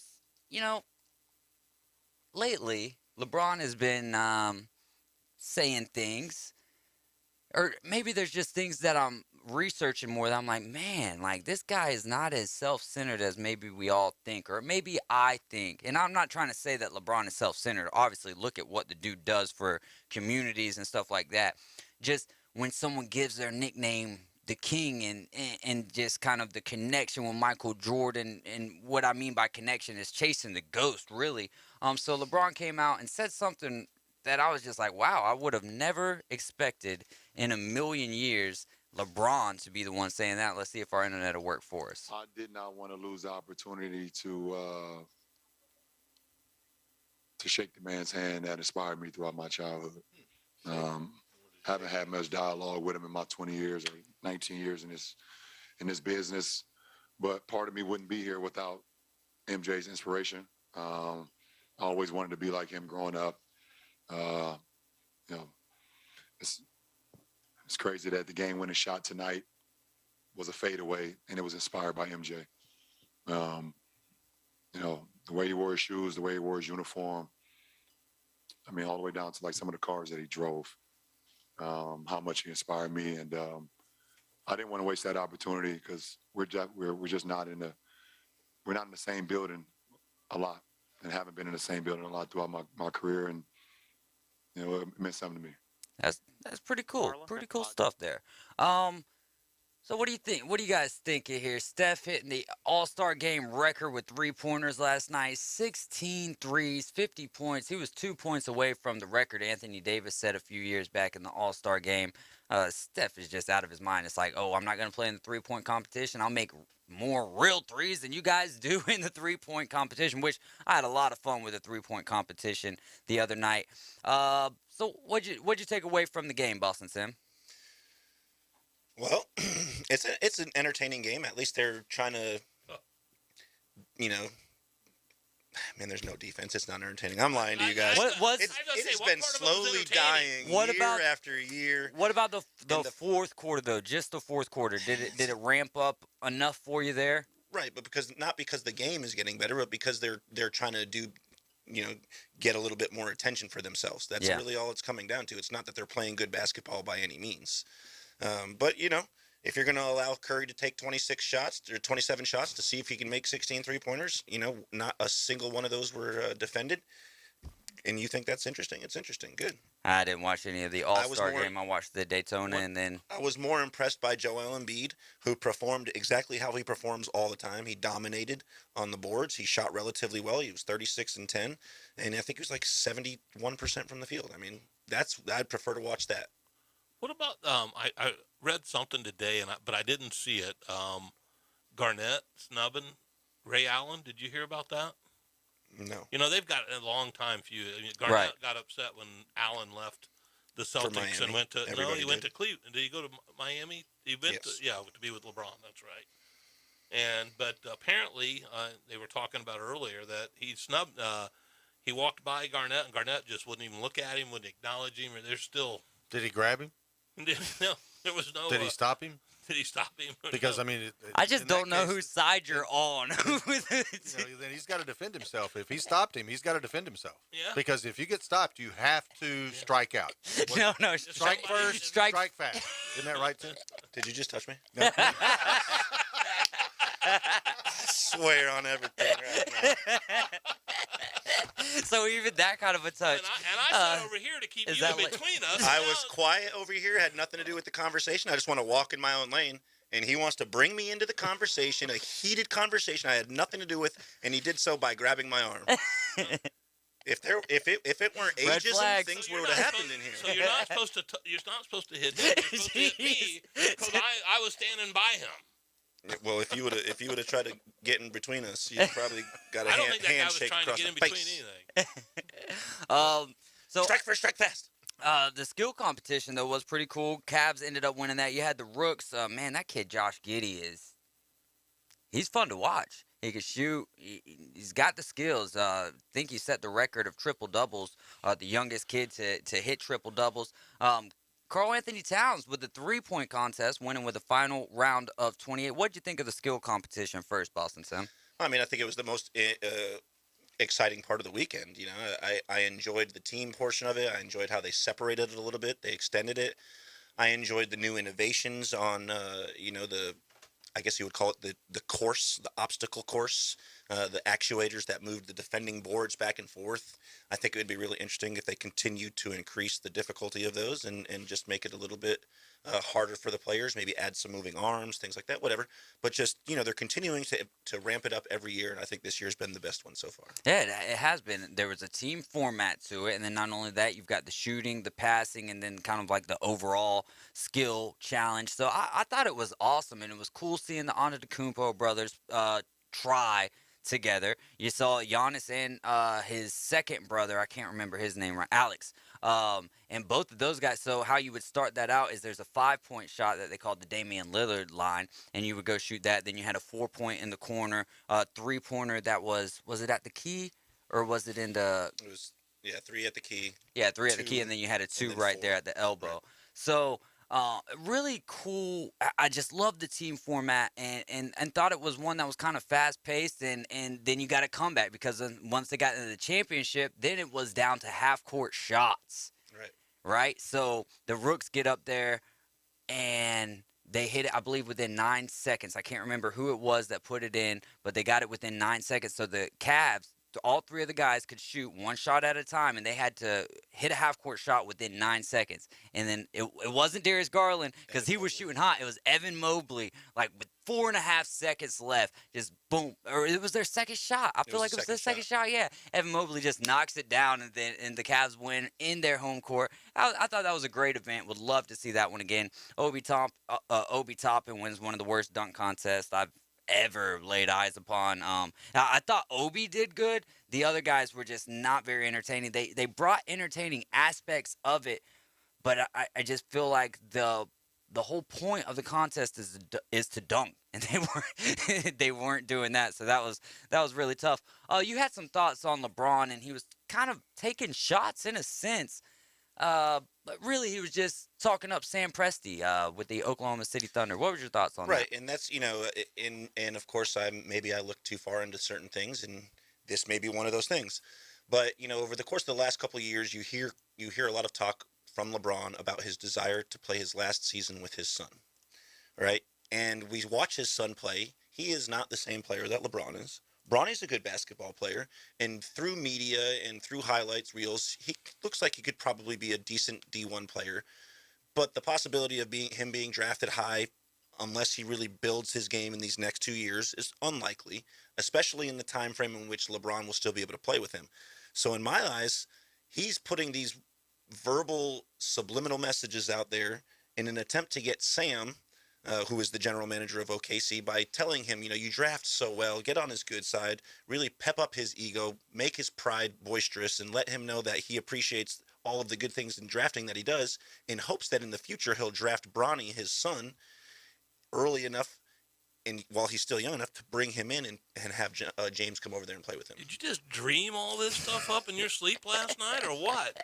Man, you've got it all planned out. I do have it all planned out. What do you think is going to happen? Bronny's not going to play in the NBA unless he's not going to get drafted on his name alone. You don't think? No, unless his father owns an NBA team by then, or part of an NBA team, and that could very possibly be the case. I mean, there's no doubt that if the ownership in Cleveland,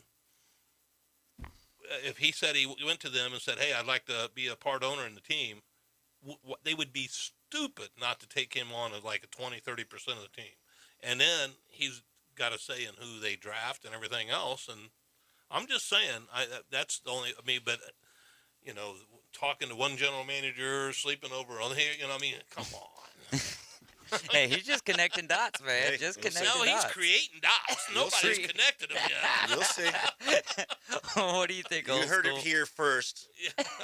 February 21st. And last. Right here. OKC drafts Bron. I didn't know that Tim wore a tinfoil hat. Do you own a tinfoil hat? And for whatever reason, people think comments like these are non-starters in fights. I just don't understand it.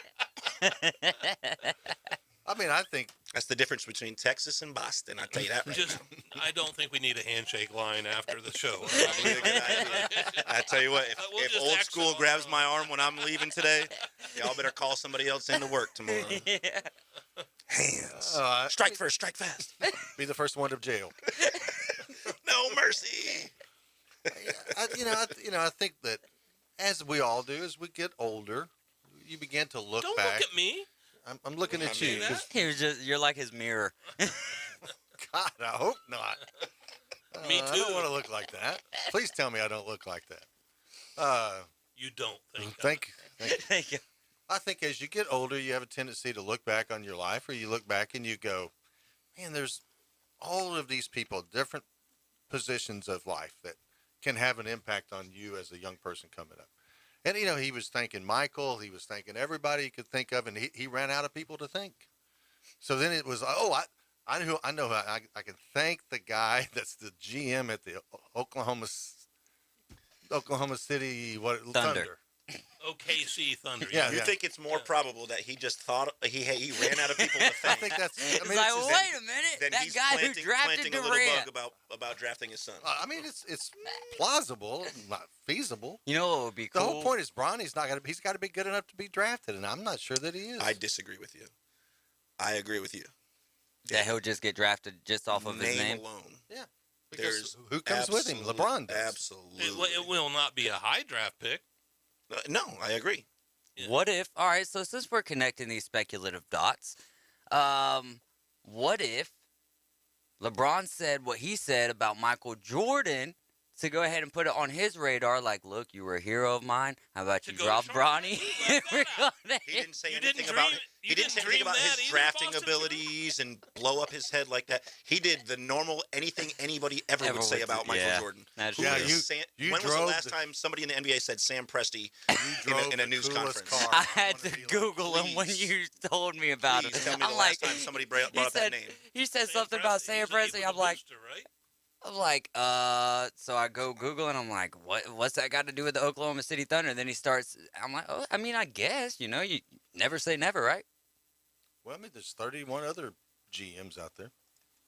Yeah, but one of them he doesn't. Well, there's a few of them he doesn't like too well, but one of them is specifically, well, I can't say he doesn't like Rob Pelinka, but he's definitely not happy with how the trade deadline panned out. We're going to take a short break. When we get back, we're going to keep it rolling. Keep it tuned in right here to the Afternoon Underdogs on 104.3 ESPN Northwest Florida. ESPN Northwest Florida. Mike Greenberg. There'll be something else. I don't know what it will be. But baseball will give you something, whether it's Jacob deGrom putting together the kind of season we've never seen before, or something else. The people in charge of this sport are counting on the fact that the game is too good, too ingrained in our consciousness, and just candidly too important for people to abandon it completely. And that is part of the problem here, because they're counting on that. Weekday afternoons from 2 till 4. 104.3 ESPN Northwest Florida. Los Rancheros has been doing it right for 20 years. Los Rancheros brings a top-shelf dining experience to you with the opening of their beautiful new building. Watch all college and pro games on Los Rancheros' 14 large-screen TVs with great drink specials daily from 2 to 5 and during all the games. Los Rancheros, the place for live sports and great food on 23rd Street between Jenks and Harrison. Hi, I'm Bobby Likas with another Car Clinic Minute. No-hitters, mid-court shots, and quarterback blitzes all make for a doozy of a game. But did you know doozy originates not in the world of sports, but in the world of automobiles? When I come back, a shining example. The Car Clinic Minute. It's Bobby Likas Car Clinic, brought to you locally by Hewitt Tire and Auto. Call 850-769-7323. Your certified AAA service center and hometown towing. Visit them online at HewittTire.com. On Airport Road in Panama City. That's 850-769-7323. Hewitt Tire and Auto Center and hometown towing. When something's a real doozy, it's spectacular, larger than life. Just like the car that coined the expression. In the 1920s, the classic Model J Duesenberg, with its long ornamental hood and speed of 125 miles an hour, was considered a standard of excellence. Its name, Duesenberg, was shortened to Doozy to describe anything top-notch. The stock market crash of '29 took the high-priced luxury car off the assembly line, but the expression has survived. Now, I hope you have a doozy of a day. I'm Bobby Likas. Like us, you'll love us. Live from the Rib Crib Studio. From Tyndall Air Force Base to the Hathaway Bridge. We are live and local. It's the Afternoon Underdogs. 104.3 ESPN Northwest Florida.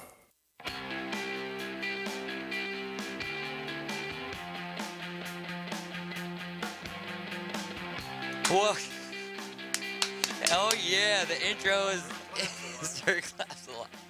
Welcome back in. You're riding with the wrong time. Afternoon Underdogs. Chris Paul's hurt again, man. Broken right thumb. He's going to miss the next 6 to 8 weeks. Huge loss for the Suns, no doubt about it. They've won their last 18 out of 19 games. Man, it seems like Chris is always getting hurt at the wrong times. Boston Tim, what can we expect from the Suns here in the next 6 to 8 weeks? Is this a good thing, maybe, down the road for the Suns, that they get to kind of get the pep back in the step of Chris Paul, give him a little time to lay out? Well, even if he didn't hurt his thumb, with all that he's done for them, he deserves to take the next 6 to 8 weeks off. And I'm perplexed. That. I'm perplexed as to why people would say that he's missed a lot of time. He's missed 2 games since he joins the Suns, and that wasn't on his own accord. He only missed those 2 games in the playoffs because of COVID. So that's surprising to me. So I don't really get that. Chris is he's played every single game this season, has not missed a game at all. This season, though. He's on the But he court always ball gets player. hurt, like, in the most... It's not about him, like, missing a lot of games. No doubt. I know that.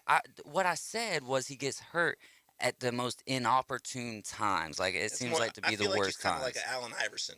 He goes out and hits the ground and acts like he's hurt, but he's still going to score 30 points that game. Or in Chris's case, he's still going to put out 16 assists. Yeah, there you go. I mean... So what do we expect? I think it's good. You want to have... opportunities like this for other players to come in and step up. You're already 5.5 games ahead of Golden State right now. You're more than halfway through the season. Yes, it was just the All-Star break, but we know that we play more than 42 games before then. So we're a little bit more than halfway through. You can take this time off, allow somebody else to step up, give other guys the opportunity to get some playing time. That way you have more depth when the playoff comes, because Lord knows you're going to be in either first or second place when that time happens, and you're going to want to play the depth. Is that what the Lakers are doing with AD? No, he really does get hurt. AD gets hurt a lot. I mean, he's the guy that gets hurt all the time, constantly. Yeah, that's the difference. They call him street clothes. Chris hasn't missed any games where I don't believe Davis, since joining the Lakers, has played 50% of the games. Ooh. So a complete 180 on the 2 players. Greg, what's your thoughts here on the Suns being without Chris Paul? Well, I mean, he's one of the best players come along in a long time. Get in the mic, Greg. We can't hear you. He's very good. No, I mean, he's Chris Paul. I mean, I've always had a lot of respect for him, and he plays the game unbelievably for his age. He's not getting it. He's up there now. I remember when he was at Wake Forest, right? Yeah, Wake Forest. Yeah, and so, I mean, him being out and his timeline of return is right at the start of the playoffs, I think, if I saw correctly, is what they're looking at. So I think it's giving him a rest so he can get... Right. And a fractured finger, if they're going to do the full heal on it, then that is the amount of time it's going to take. It's understandable. Is it necessary? Probably not. If we know that because he just played after having found out that he had the fracture.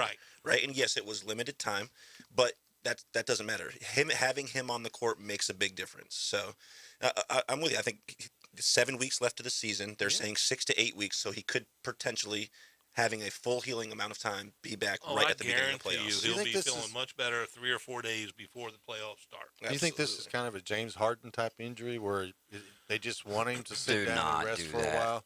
Don't do that. He's not Chris Paul. I don't think he'd go along with that. I don't think he would either. I don't think it is. No. Okay. I think if they were in a fight to make the playoffs, he'd be playing. Did he grab his arm or no? He'd be yes. Yeah. If it was May, he would wait and get the surgery after the playoffs. Right. Exactly. But now that he has ample opportunity to get it taken care of and have full amount of time to heal prior to the playoffs, he's in there, I think. Breaking news. So, we've already got the verdict that we've been talking about all day long. According to Michigan, Wolverines are suspending Howard for the rest of the regular season. So, there you have it. And I'm sure that there's going to be more to come with that as far as appeals and all that good stuff. The rest of the regular season, which you said 4 games for them, and Wisconsin has 5, right, Boston? I believe it's the opposite. Okay, it's 4 for Wisconsin.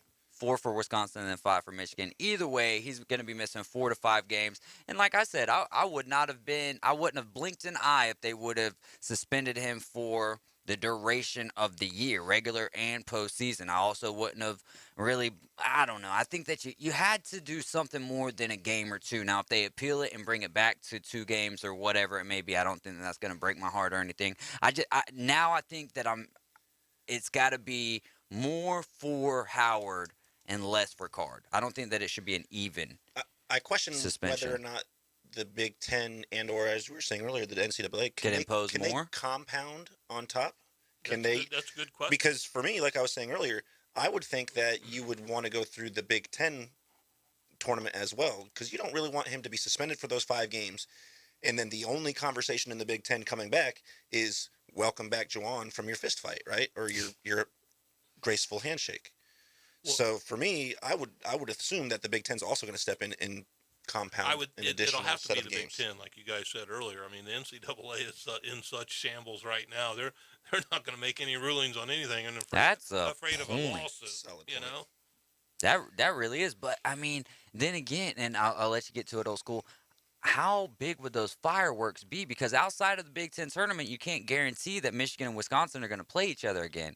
But they might, if there's a chance that Michigan and Wisconsin, I think you got to have both coaches on the floor there. You don't even know if Michigan's going to make the tournament yet. They lose 4 games. No, I'm talking about the Big Ten tournament. Oh, I know. Yeah. I'm talking about the big dams. Yeah. Well, that's what we you were can't. talking about the Big Ten tournament. Okay.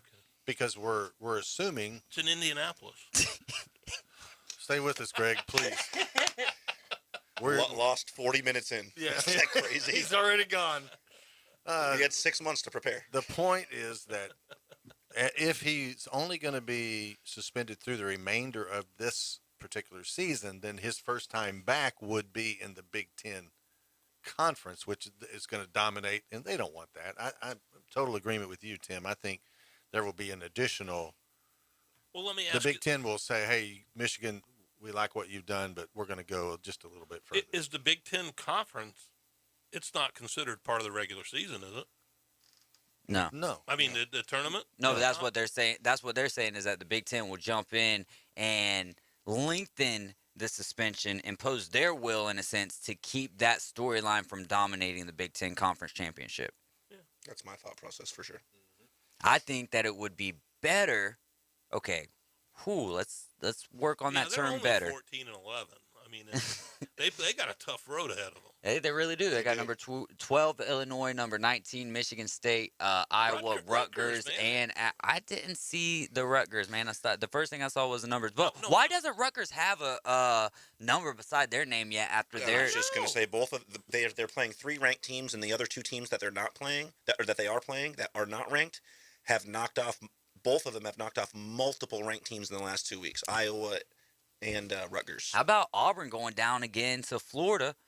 Pretty close game, but man, I was not expecting that. You had Kentucky and Alabama in a dogfight. Alabama was up like 13 not going into the half, but in the first half. It looked like they were trying to battle their way back in the second half, and Kentucky's just, man, they got Obi Toppin's brother over there, that Kellen Grady kid, Sheboy, obviously. Dude, that kid. And I've watched him play probably 5 or 6 times this year. But what I saw, dude, he is a man among children in that paint. And he's so good because it's like, if you want to go powerful, we can go powerful. You want to play a little finesse game, he could play finesse with you too, man. That kid at the next level. Yeah, he's certainly making a case for himself to be a top 10 draft pick. Yeah, but does he have an outside shot? I haven't seen him shoot the ball from outside. And I mean, in today's NBA, those big guys better be able to sink a 3. That's solid.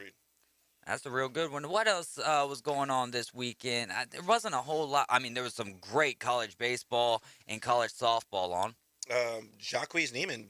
Wire to wire. Wire to wire. Wire to wire. Him and Bernard Langer. 63, and they blew up the Saudi. Saudi league, Phil Mickelson. Over and done with. Did you see that quote, what Phil said? Yeah. That bad. That's how you blow a league up real quick. You say the stuff that you said, and what then. What do you say? All right, we'll say it off the air. No, man, it's from the Athletic. He said, "I'll remember that." This is imperative sports news. We need to let the people know. said those people are some bad mother. No. truckers. So, all right. So let's just read the quote here because there's nothing in here that I can't say. Quote from Phil Mickelson. The full quote. This is not. This is just excerpt. Yeah. We know they killed Washington Post reporter and U.S. resident Jamal Khashoggi and have a horrible record on human rights. They execute people over here or over there for being gay. Knowing all of this, why would I even consider it? Because this is a once-in-a-lifetime opportunity to reshape how the PGA Tour operates. Phil, did you read that before you said it out? Or did you think about this question before you let this go? Because this puts to shame anything that's happened in Madison with Juwan Howard and Coach Card. This is ridiculous. And then you wonder why Bryson DeChambeau, Dustin Johnson, and many others are like, yeah, no. Everybody was walking back on that, man. I mean, even craziness. Even his close buddies like Justin Thomas were like, dude, sometimes Phil he's just out there, you know. I mean, because they're all trying to run away from him at this point, which is sad. I mean, well, here he's I'm not like that. He just wants just one of those things where he did something and now people are blowing it up. He said this like in October or something. Oh, was this? So it's just coming to light now. Well, you know how the golf world works. But he did also they can't say dominate the headlines. But That's just the way last media works. just Whenever last- they need it. Yeah, it's no, there you're for right. them. You're 100% right there. Just last week, he said that he and some other of his people were working with the Saudis to help them to develop the league. And now he's 3 days later, he's saying, hey, these are some bad people. I got to get away from this. This interview was from late last week, so this is very current and current news here. So, no, absolutely, and that's just crazy, And my the man. reason why he said Phil. it was, because Dustin Johnson came out and said, I'm not playing. Yeah, but to lead off with talking about how their record is on human rights. Right. And Because that's where he's been taking all the criticism. He gave every reason why he shouldn't be playing. But he went and played. And then he's going to play. Then he played. Yeah, it's like the PGA Tour is Darth Vader, but let me go work for the ROC. Yeah. I mean, it's the typical Phil, and he'll find a way to work through it, and still people will love him. Hey, we got to take a break. We'll be right back with the last segment of the day. 850-215-6290. Call or text. My weather forecast overnight, scattered clouds, light winds, 55 to 62 for the low. You'll be in the low to mid-70s Tuesday and Wednesday. Plenty of that winter sunshine to go around. At least the temperatures will be mild. Southeast wind up to 25 miles per hour Tuesday and Wednesday. And more sunshine Thursday in the 70s. This weather forecast has been brought to you by Mid-South Lumber, best little lumber yard in Panama City and Youngstown. For 104.3 ESPN Northwest Florida, I'm meteorologist Tim Root. 104.3 ESPN Northwest Florida. It's the Coach James Hale Show. Weekday mornings 7 till 9 on your station for the best local sports talk. I kind of agree with what you're saying, but I will say, I thought you guys had the best recruiting class in the history of the universe for the last 29 years. They're all 12 stars. They should all been ready. Alabama fans have all these excuses. Can I do the Alabama update? Can I just get it in? Oh, they did. ESPN Northwest Florida. Hi, I'm Tracy, your diamond girl at Tracy's Fine Jewelry. Shopping for the perfect diamond can be difficult, but that's why I've trained my staff to be helpful and to offer you a stress-free diamond experience. Pick your sparkle and use our easy layaway plan. Every woman deserves an exquisite diamond from your diamond girl at Tracy's Fine Jewelry. We don't work on commissions. We work for smiles and I-dos. So if you're tired of high-pressure salespeople, stop by and see us today at Tracy's Fine Jewelry. Hi, this is Matt Lewis with Reliable Hydraulic Solutions. We offer comprehensive diagnostics and repair service for all types of hydraulic units, such as hydraulic and pneumatic cylinders, hydraulic pumps, motors, and valves, as well as a broad range of hydraulic hoses and O-rings. Give us a call at Reliable Hydraulic Solutions at 850-326-3000 for any of your hydraulic needs. Or come see us on Commercial Drive off Jinx Avenue in Panama City. 104.3 ESPN Northwest Florida are proud members of the Panama City Beach Chamber. We'd like to welcome the newest members to the Beach Chamber. Offered Tire and Service Center, Apple Moving and Storage, Bond Secure Fisheries, Wholesale Seafood Distribution, and Earthworks of Northwest Florida. Congratulations from the area's only sports radio station, 104.3 ESPN Northwest Florida. Doing what other stations can't. The Afternoon Underdogs is live and local inside the Rib Crib Radio Room. 850-215-6290. When you have completed dialing, listen for the ringing signal. 104.3 ESPN Northwest Florida.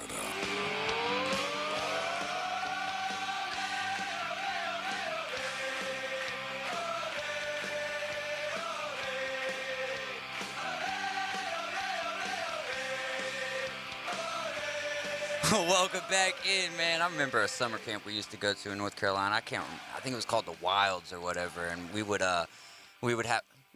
Is sports related, old school? We would be playing sports, and they'd have these little events set up, and the whole camp would just break out in this song. Like the whole camp would be singing "Ole, ole, ole, ole." And there was like 1,000 kids at this place. Anyways, why would American kids sing that song that comes from Europe? Oh my gosh, dude, you're so nationist, bro.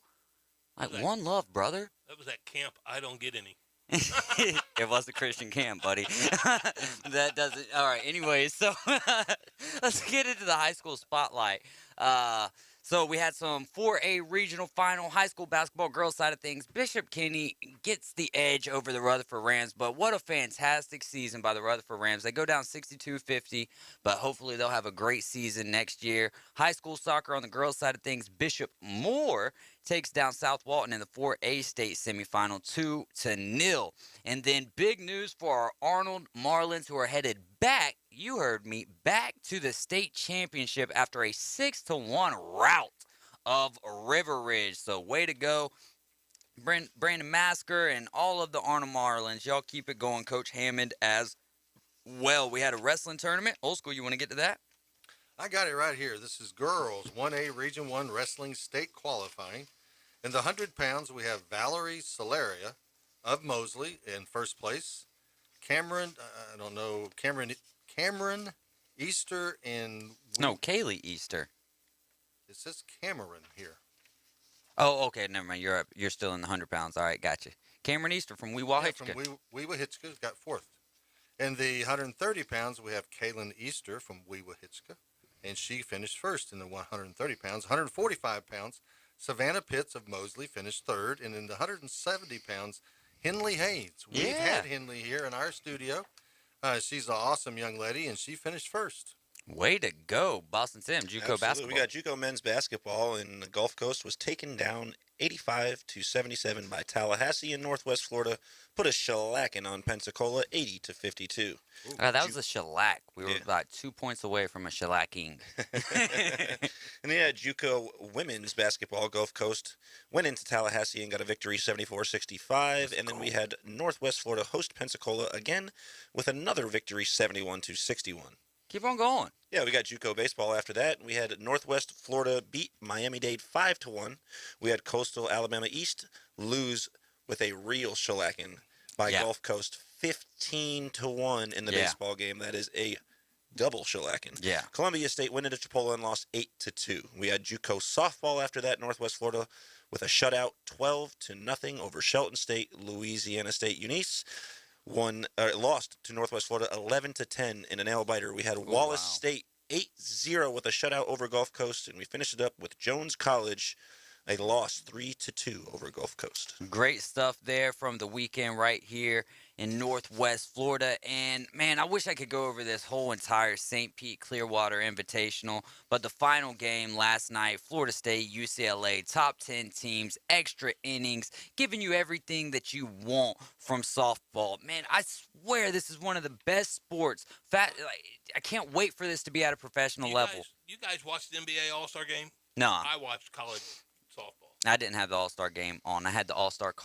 competition on Daytona 500, and then I caught the tail end of this game. Florida State got the edge of UCLA 4-3. Texas playing some really good baseball right now. Mississippi State, national champion from last year, lost 2-3 to Long Beach State. Who else did you have? You had Liberty win their series on the road against Florida. There was some pretty good college baseball, college softball going on this past weekend, and just I can't say expect it to get a lot better because, you're going to go into that phase now of non-conference games. You'll have some big ones, some and then you'll get into conference play, and we'll have a great tournament come summertime. But congratulations to Florida State, all they did. We're out of here. We'll be back tomorrow at 4. Strike. 104.3 ESPN Northwest Florida. The Afternoon Underdogs. Hey y'all, it's David Hayes. Join me along with Boston Sam Old School and a cast of sports fanatics for the most live and local sports talk on the Panhandle. Plus, every Wednesday at 4:15, we tee